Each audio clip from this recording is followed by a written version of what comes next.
بسم الله الرحمن الرحيم. نبدأ الكلام بالسلام على خير الأنام. اللهم صل وسلم وبارك على سيدنا محمد وآله وأصحابه أجمعين. ازيكم يا حبايبي، عاملين ايه؟ هنعمل مع بعض النهاردة الشاورما المصري، مش السوري، المصري، في العيش الكايزر. شاورما بكل تركاتها، بكل حركاتها، ومن غير أي افتكاسات، وهتاكلي أحلى شاورما ما كلتيهاش في أحلى محل. بس اللايك بتاعك الحلو وكومنتاتكم القمر، ولو لسه ما اشتركتيش في القناة انزلي اشتركي وفعلي زر الجرس عشان يوصلك كل فيديو بعمله. ويلا بينا عشان اقولك اتعملت ازاي. يلا بينا.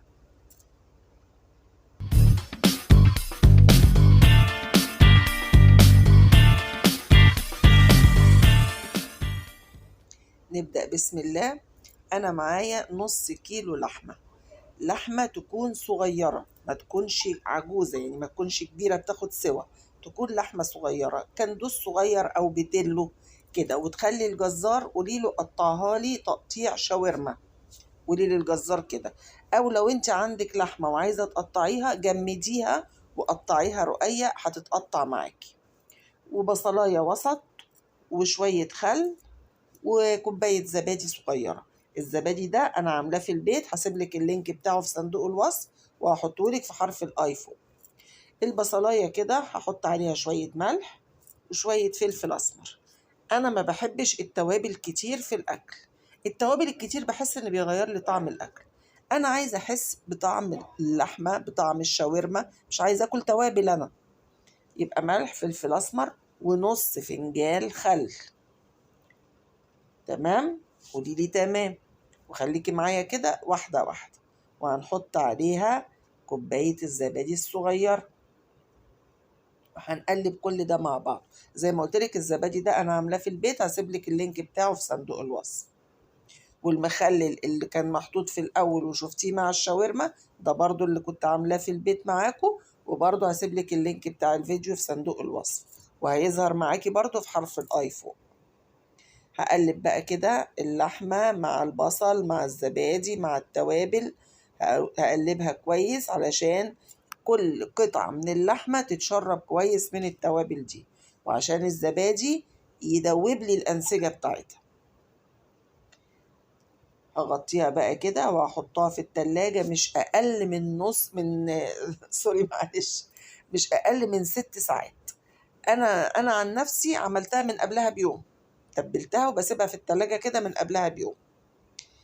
انت مستعجلة عليها مش أقل من 6 ساعات. ممكن تعمليها مثلا أول ما تصحي من النوم، عقبال ما تيجي بعد كده تعمليها للغدا مثلا أو للعشاء، هتكون تمام. هنحط بقى كده خلاص. أنا كده بقى تاني يوم خلاص هعمل كده الشاورما بتاعتي. هحط طاسة نظيفة وتكون واسعة، تكون كبيرة واسعة. هنزل بحتة ليا صغيرة. طبعا الشاورما زي ما احنا عارفين لما بنلاقيها في المحل محطوط السيخ كده، وفوقيها الحتة البيضة اللي بتبقى فوق دي ليا، علشان تسلي كده وتنزل السمنة بتاعت الليا كده، السمنة بتاعتها على اللحمة بتطعم لي لحمة الشاورما. مش حباها تمام ما تحطيهاش، حطي سمنة حطي زيت براحتك. انا حطاها بس تسلي كده شوية، وهشيلها كمان مش هخليها معايا في اللحم عشان انا برضو ما بستحملهاش، بس مخلياها بس تطعم لي حتة اللحمة بتاعتي. وهنزل عليها، ادي كده هديت النار اهو، وهنزل عليها بحتة سمنة حلوة يعني، بس انا حطيت سمنة بلدي برضو عشان اطعم حتة اللحمة بتاعتي. بس السمنة اللي انت حباها حطيها، حابة تحطي زيت اعملي بزيت، مفيش اي مشكلة، ما بنقفش على حاجة.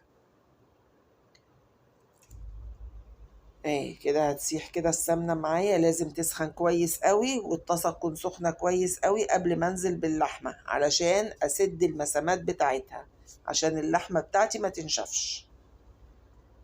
هنزل بقى كده اهي باللحمة بتاعتي بالتوابل اللي فيها، بالزبادي بالخل بالبصل بكله زي ما هي. هنزل بيها كده اهو وافردها، ما اقلبش.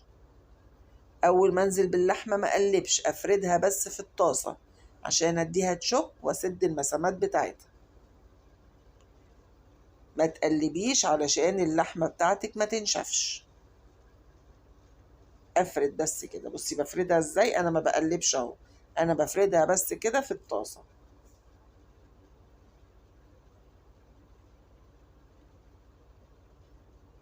بالظبط كده، علشان تبقى في كل حتة كده هو طايلة النار. دلوقتي بقى بدأت أقلب اهي، لما لونها بدأ يتغير بدأت أقلب كده، وأما تلاقي حتة كده ماسكة في بعضها فككيها بالمعلقة، مفيش أي مشكلة، هي عشان الزبادي، فالزبادي خلاها بس إيه مسكت في بعضها شوية. فككيها كده وانتي بتقلبي. تمام، قولي تمام، صحصحي معايا، اوعي تسرحي مني. كده اللحمة بتاعتي اهي نشفت خلاص، محطتلهاش مية، محطتلهاش أي حاجة، هي التوابل بتاعتها وميتها منها فيها. ولو انت حابة مع التسوية تزودي بصل جوانح زودي، بس أنا بصراحة حابة آكل لحمة، مش حابة أزود بصل، عايزة أحس بطعم اللحمة. دي بقى كام عود بقدونس كده، وقطاية أو طماطماية، شوف انتوا بقى بتقولوها ايه، احنا في القاهرة هنا بنقول عليها قوطة. قطايه كده، هو اللحم بس بدون الميه بتاعتها، باخد اللحم بس بتاع القوطه، انا مش هعمل طبيخ فمش عايزه الميه بتاعتها خالص. قوطه لحم وعودين بقدونس كده. بعد اللحمه ما استوت بحطها في الاخر خالص، باخدها كده تقلبتين واطفي عليها على كده. ايه شايفه بقلب كده تقلبتين، وكده بقى انا هطفي على الشاورما بتاعتي، وكده الشاورما بتاعتي بقت تمام التمام. بس كده؟ لا اصبري بس معايا، خليكي معايا واحدة واحدة، اوعي تسيبيني وتمشي كده. انا هطفي على اللحمة بتاعتي، هنجيب بقى كده الكايزر الحلو بتاعنا وهفتحه، ولو في البابا زيادة، لو لقيتي الكايزر فيه البابا زيادة شيلي الزيادة شوية، بس ما تفضيهوش قوي عشان بس ياخد معاكي كده من الشاورما ويبقى حلو معاكي. هنعمل بقى كده السندوتشات بتاعتنا.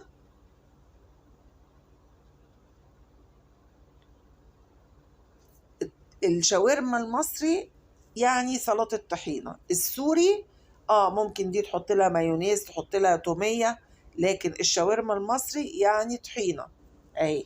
الطحينة دي برضو انا عاملاها في البيت، هسيب لك برضو لينك الفيديو في صندوق الوصف. كل حاجة بنعملها في البيت وبتبقى حاجة انضف واحسن، وضامنة الحاجة بتاعتك، وعارفة بتأكلي ولادك ايه. وادي الساندوتش كده اتعمل. وحاولي سلطة الطحينة اللي بتحطيها في الشاورما تبقى تقيلة شوية، ما تبقاش خفيفة. والمخلل ده برضو اللي احنا عملناه مع بعض، هسيب لك برضو اللينك بتاعه في صندوق الوصف، وهيظهر معاكي في حرف الايفون. يبقى شوية مخلل كده مع الشاورما مع شوية شيبسي، وعيشي حياتك.